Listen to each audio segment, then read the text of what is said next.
All right, folks, here we are with Stone Cold Hockey back on the table.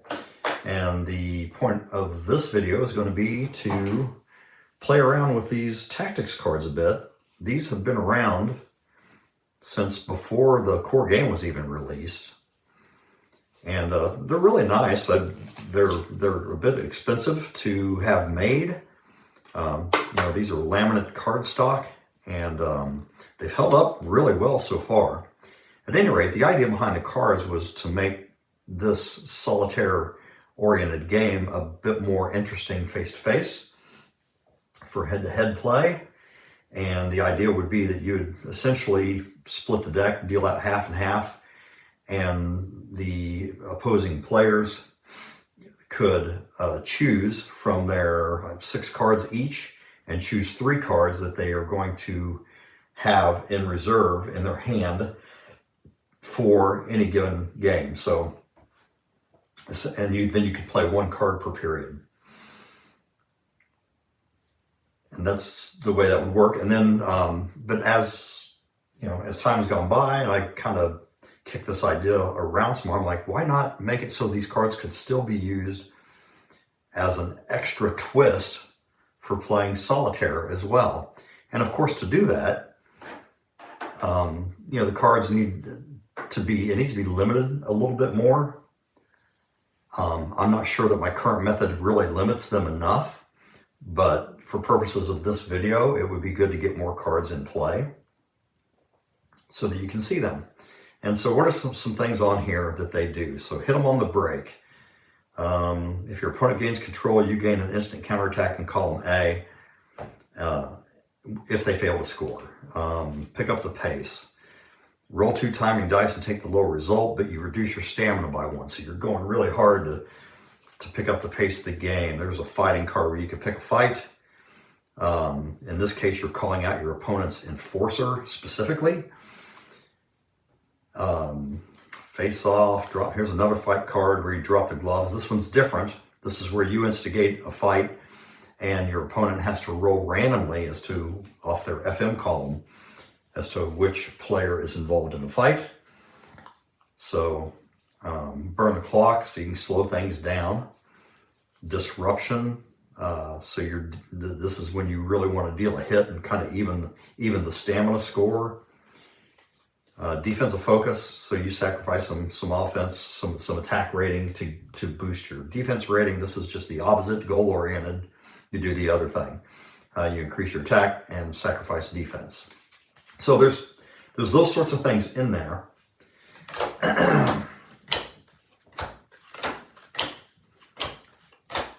And for solitaire play, you're not going to have a hand and you're not going to choose typically which card you can play at any given moment. Go ahead and give these a cut as well. All right, so for now, set these off over here.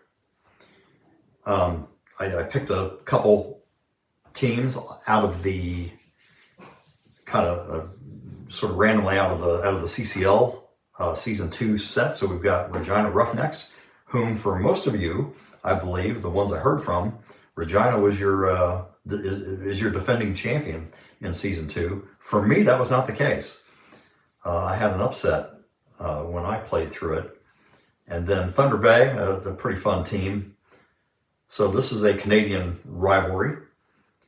And I went ahead and filled out the score sheet. I rolled for the goalies. So we got Ted Ross, the number 2 goalie for Regina, is in net. The number 1 goalie, Gavin Grondin, who was signed from the defunct Dayton Bombers, if I recall, is here now playing in Thunder Bay.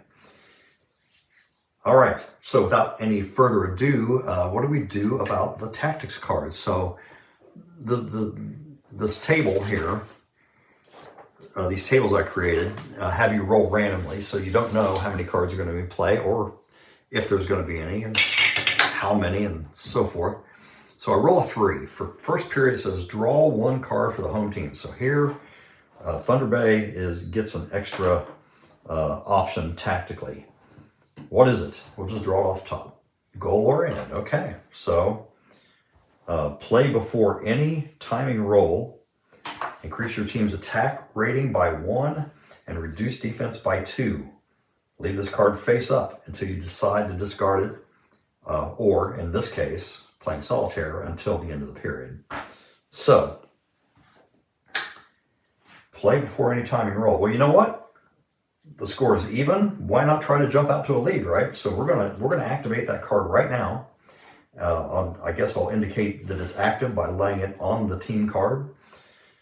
For the moment, ideally, you might want to use another, token of some sort to mark that and show that it's active, but this will suffice. So let's get started and see what happens. And forgive me if I'm a little rusty here with Stone Cold. I've been on a boxing kick for a long time. 4 minutes elapsed. That would be a puck battle to start with.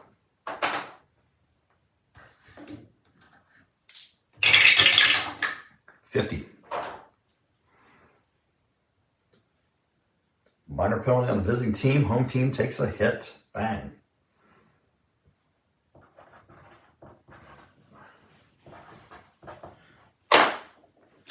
Thunder Bay on the power play. That penalty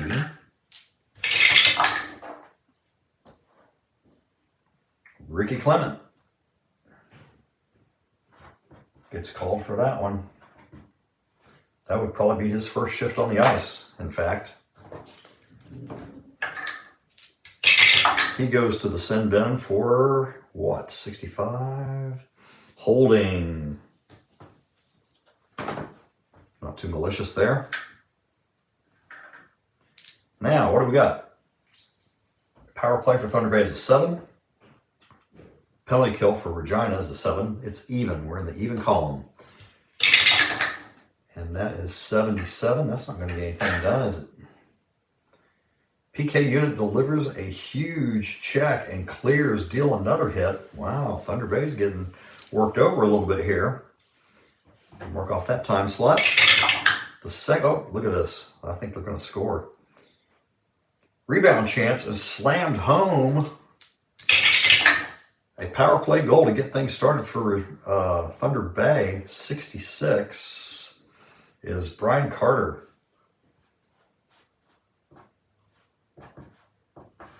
One to nothing off the stick of Brian Carter. And the goal-oriented card had nothing to do with that, as it was a special teams goal. But who knows? Maybe it'll still have a positive impact. However, on the downside, while their attack is currently 9, their defense is currently 3. So you have to think about this now. We're getting ready to do another timing roll. Do I want to take this off now because we've got a lead? Do I want to leave that defense at 3 with the lead? I'm going to say yes for the moment. Let's go ahead and just let it ride. Maybe they can get a 2-goal lead. This Regina team's pretty tough, and so you got to get your goals where you can. 5 minutes elapse. That gets us down to the 9th minute attack sequence.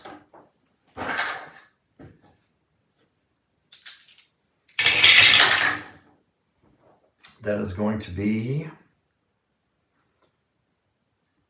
Thunder Bay, column A, 25, attack 6, scores. Big pressure, then a wraparound, slammed home. Thunder Bay now out to a 2-goal lead. Wow, very nice.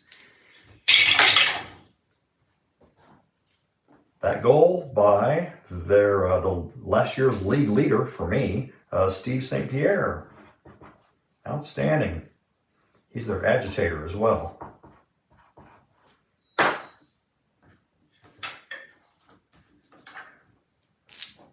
All right, now we have a 2-goal lead. Do we still want to leave that defense at 3? I say no. Let's discard that. All right. So we are done with tactics cards midway through the first period, and we will just roll on through it as Thunder Bay is trying to protect a 2-goal lead. So I'll Erase these. The 9 and 3 is no longer in effect. We're back to their carded ratings. And 3 minutes. Attack sequence.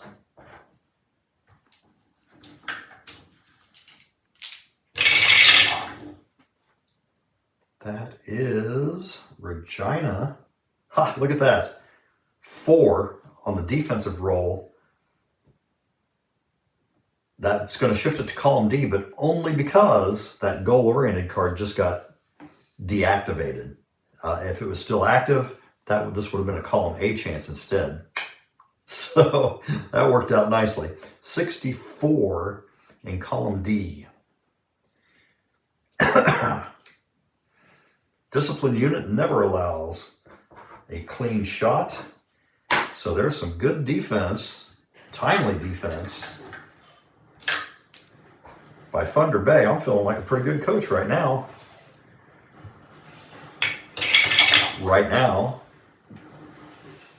All right, 6 minutes.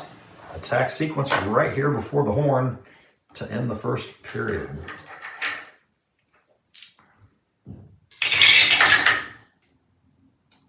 Thunder Bay, column A, 25. They score. Perfect draw pass, odd man rush. And Thunder Bay goes up by 3.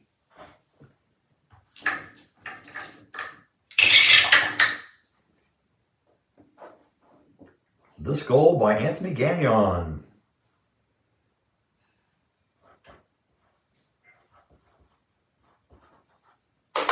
Look at that. 3-0 lead for the underdog home team as we go to the second period. So, normally I just drop the dice and keep on rolling into the second period. But let's talk about these tactics cards. So, the second period roll is a 4. It says draw 2 cards for the home team and 1 card for the visiting team. Choose which one to keep for the home team. Well, that's pretty nice, huh? All right, here's 2 cards for Thunder Bay. They can either pick up the pace or they can drop the gloves. All right, meanwhile, for Regina, their option is defensive focus. That's a good one since they're getting killed. But, well, then again, it's not really a good one because they need to pump up their offense to catch up, right? So they're gonna have to hold off on that card. Okay, so which one do we want to do here? Let's see.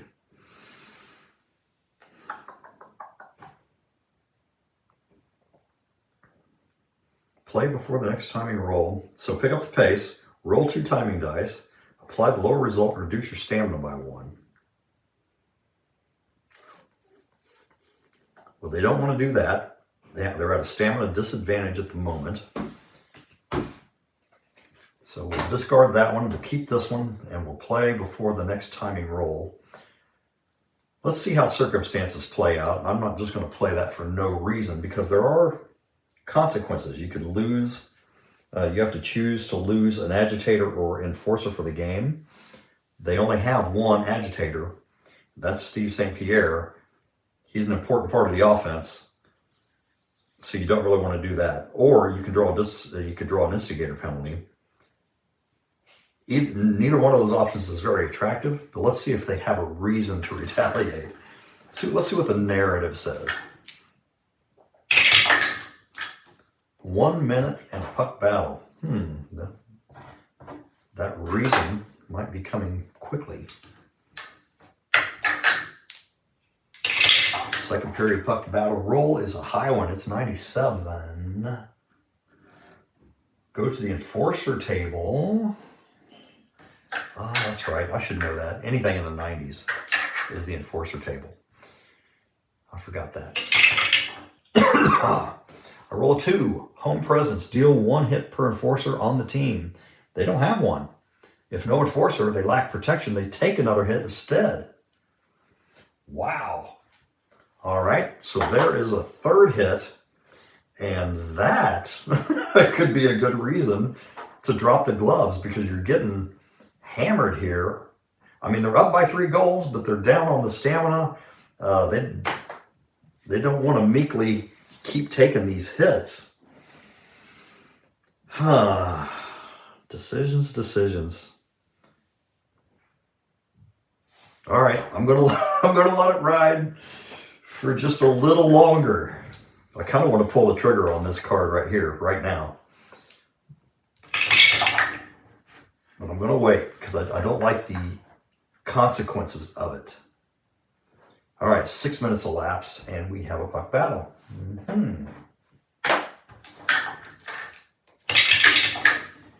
55, second period. Will to win. Both teams deal 1 hit in a battle for possession. Let's mark that off here and here.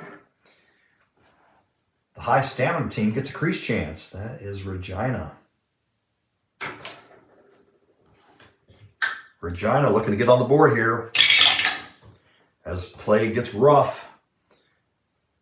The crease chance. They roll a 56. It takes an 8 goalie to make that stop, and Groundon is a 7. Man, he can't do it. He was just like 2 percentage points away from making that save. That's how close that was. So he goes off Groundon and rattles in, and Regina is on the board. It's 3-1. And they're winning the physical battles, which is something they didn't do that much for me last season. They do have a bona fide enforcer now, which is something they didn't have also. All right. Scoring that goal, Corey Maddox, a left winger.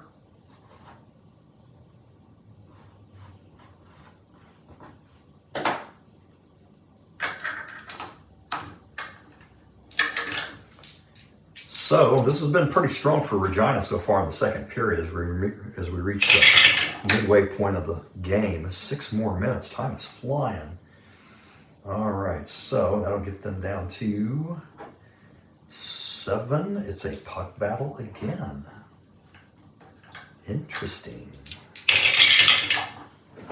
0-3. Yikes. Second period. Ag check, minor penalty, and deal a hit. Okay, that's a typical.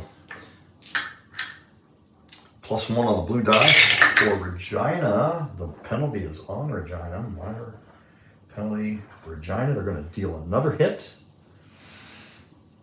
And, all right. That's going to put Thunder Bay back on the power play with a chance to extend their lead. That penalty is whistled against number 28, penalty column, Eric Wilson.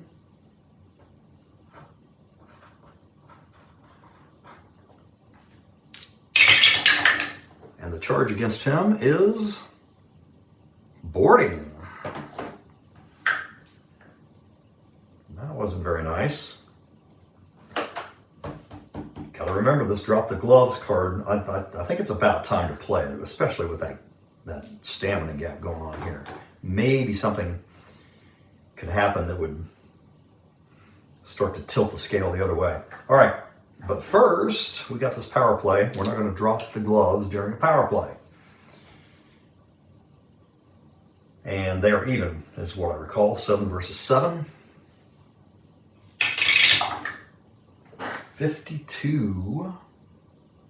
Big save made, defender clears. Mark that off. 93, that might be a counterattack. Kill zone, nope. All right, so that takes care of that.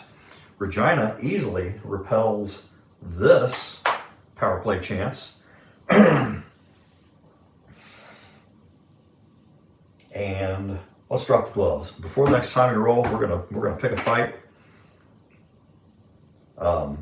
You still make the roll to see exactly when it occurs. Or do you? Fight. Select the player involved. So no, you just do it immediately. So we're going to mark that off. And I'm going to put the old F symbol here. And so right after that power play concludes, they start dropping the gloves. So I can select the player involved from my team card. All right, well, one of the larger, I don't want it to be St. Pierre, I don't think. It doesn't matter though, they don't have an enforcer. So I'm gonna roll for it. Let's see who it is. 86, when in doubt, roll for it. So, Carol LaRock.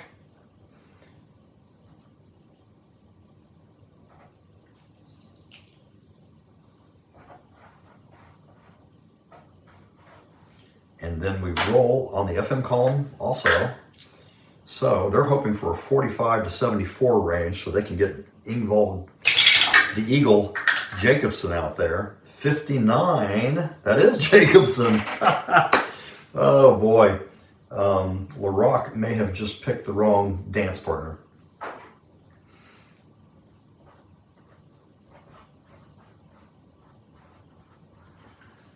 So we have one enforcer involved, and it is for the visitors. So we're going to read in this column right here. 37 gets us. Enforcer quickly overwhelms the opponent, who just pulls him down, bringing the linesman in. The effect of this fight is to increase the con range of the enforcer's team by 1. Oh boy. They go to 12. This goes to 13. Yikes. And deal 1 hit. So that backfired. See? In the first period, I felt like such a good manager, good coach, and now I am not.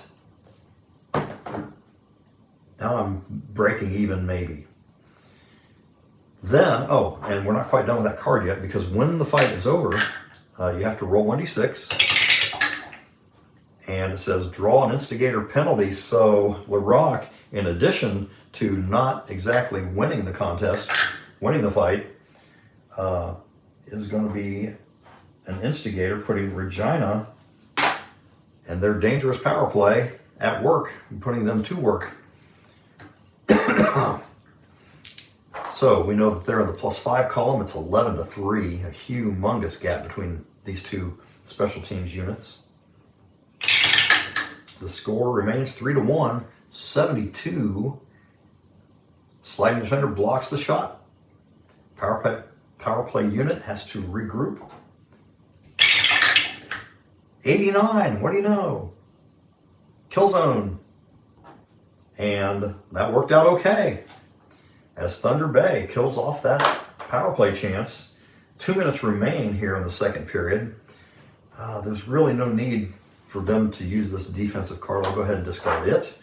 And we will roll normally, to see if we get anything happening here. And no, time expires. And at the end of the second period, the score is 3-1 off of the goal by Maddox. We did have that fight with LaRock and Jacobson. 1, 2, 3, 4, 5. Those two guys will be back in the 18th minute of period 3. But look at this difference in stamina. It's pretty rare. It seems unusual to me to see Regina with that much of an advantage, stamina-wise. Okay, so third period. This is for the tactics cards. I roll a 2. Draw 1 card for the visiting team. Okay, so that's what I rolled. If I was going ahead and playing solitaire, that's what I would do. But there are other options here. Draw 2 cards for the home team, 1 for the visitor. That's what we did in the second period for Thunder Bay. They had a choice. Or you could draw 2 cards for the visiting team and 1 for the home team, reversing that idea. Or you could roll a 6. So let's just say I rolled a 6, and we're going to draw 2 cards for each team and keep 1. Okay? And again, this is for demo purposes, just so you can kind of see what the cards are. So I'll just deal these out like so. And the first card, burn the clock. Well, they don't want to do that unless they got a lead, right? puck control. This allows you to get some stamina back. Play after a timing roll when an attack sequence is triggered. That's a good card for them at this moment. And then Regina's second option is Disruption. Play after the timing roll when a puck battle is triggered. Instead of going to the puck battle chart, then you can do these things. They've already got a big stamina advantage, so they don't really need this. So I'll discard that for Regina, and they'll keep Burn the Clock, although they don't have a lead at the moment, so if they do get a lead, that'll come in handy. All right, and then finally, the other choice, Control Gambit. Play after the timing roll when an attack sequence is triggered. So both these cards have the same circumstance. Roll 2 control dice and choose the favorable result. So this is for you to basically just maintain, you're sort of burning time. You're just wanting to take control of the puck. They have the lead. So I think this one makes more sense. Those are similar cards, but this one has a better effect, stamina-wise. The other one doesn't have a stamina effect. Okay, so now that you've heard me reason that out, play after a timing roll when an attack sequence is triggered. At any rate, that gave you a better look at more of the cards. So first highlight is going to be 4 minutes in, and it's an attack sequence. After the timing roll, attack sequence is triggered. So I will invoke this. We're going to roll 2 control dice. So these are both for control, and choose a favorable result. They need 13 or more, and that's important because their control range got reduced as a result of the fight in the second period. And that does not work. They fail to gain control. If you gain control, increase stamina by 1, but your attack rating is -2 for the sequence. So they fail to gain control, they don't get the benefit of the card, and that is discarded. So just minutes into the third period, and all we're left with is this, which may not even come into play. So burn through those rather quickly. Does make it more interesting though. All right, so we have this attack sequence in which we already determined that Regina has control, so I'm going to roll defense. Plus the D100. Defense is in effect. Thunder Bay defending well here. Column D 61. Discipline unit doesn't allow the shot. Regina is repelled right there. They are contained, if you will. On we go. 1 minute later, puck battle. 44. Makeup call. Minor penalty called on the team with a fewer penalty minutes. I believe that is going to be going against Thunder Bay. That will even things up. Minor penalty Thunder Bay. Regina on the job. Going to work. Thunder Bay penalty is called on Joseph Diamond.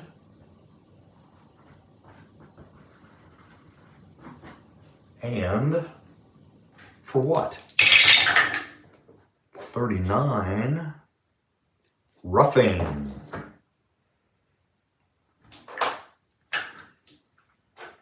Then Regina in that +5 column. 94 is a terrible roll, and that is going to kill zone it for Thunder Bay. They've done it again. Held off that dangerous Regina power play. Fantastic. They still hold this 3-1 lead. as we reach approach the midway point of the third period. 4 minutes. Attack.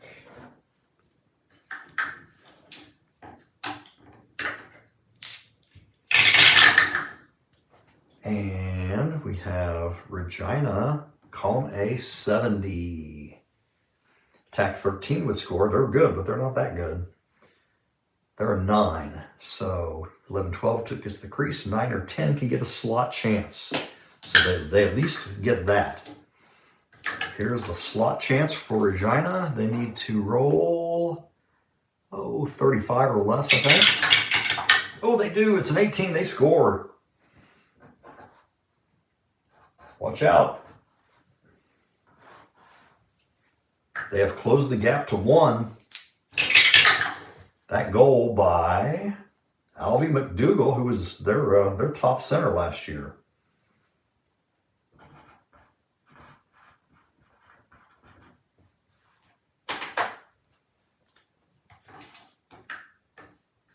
Well, that's a pretty good moment for him to come through. Still not ready to burn the clock. 8 minutes remaining, down by a goal. I have no other tactical card options at the moment, so let her ride.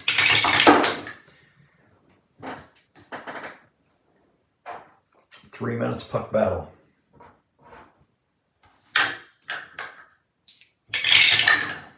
.88. And that is enough to go to the enforcer table. Just by, 88 is the cutoff. All right, we go to the enforcer table, which tells us visiting presidents deal 1 hit for each enforcer on the team. They have 1. And so Ingvald Jacobson, the Eagle, is out there making some noise and knocking Thunder Bay's stamina even lower. It hasn't been a big factor. We haven't had too many stamina references in the game per se. What am I going to do here? So we are getting low on time. 5 minutes. So we get our hard stop, and we're going to go empty net. That brings out the D3.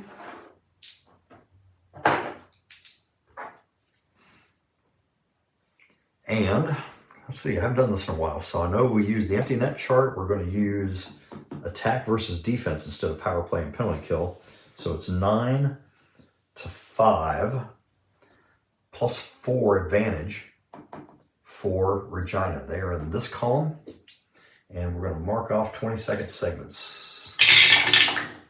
3 of them. 1, 2, 3.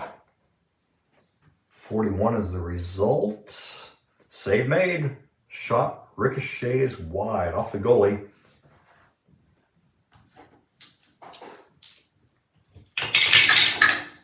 Only 1 segment later. 12.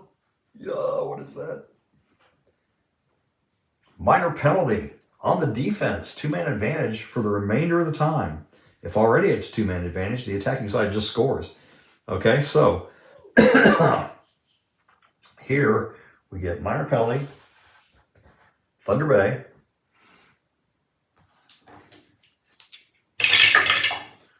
.31. Anthony Gagnon, he scored earlier.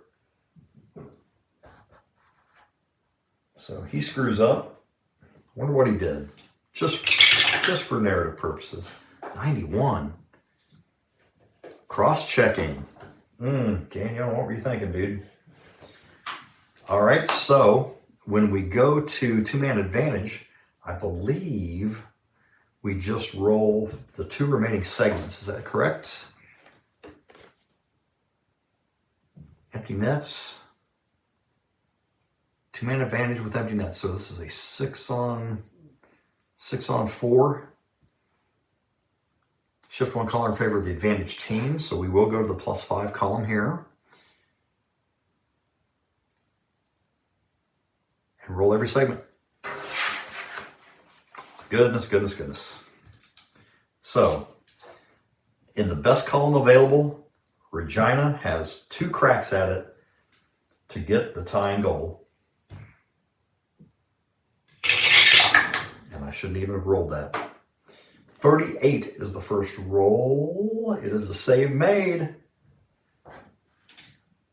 Ricochets wide, deflected wide by Gavin Grondin as he's desperately trying to hold on. Here we are in the closing 20 seconds. Oh, Lordy. It's an 11. What is that? It is a slot chance for Regina. 89 on the slot chance. Save made. Grondin holds on desperately. Thunder Bay here at home gets a 3-2 win, despite cards that worked great and cards that didn't work out great, and despite a huge stamina gap. Man, that was good. All right, yeah, enjoy this game. At any rate, that gives you a look at these tactics cards, and I don't know what I'm going to do. I'm still testing the waters to see if people really like the idea. They're not going to be cheap if I have them. If I have a set print, if I have a print run done on them. So yet to be determined. So let me know what you think.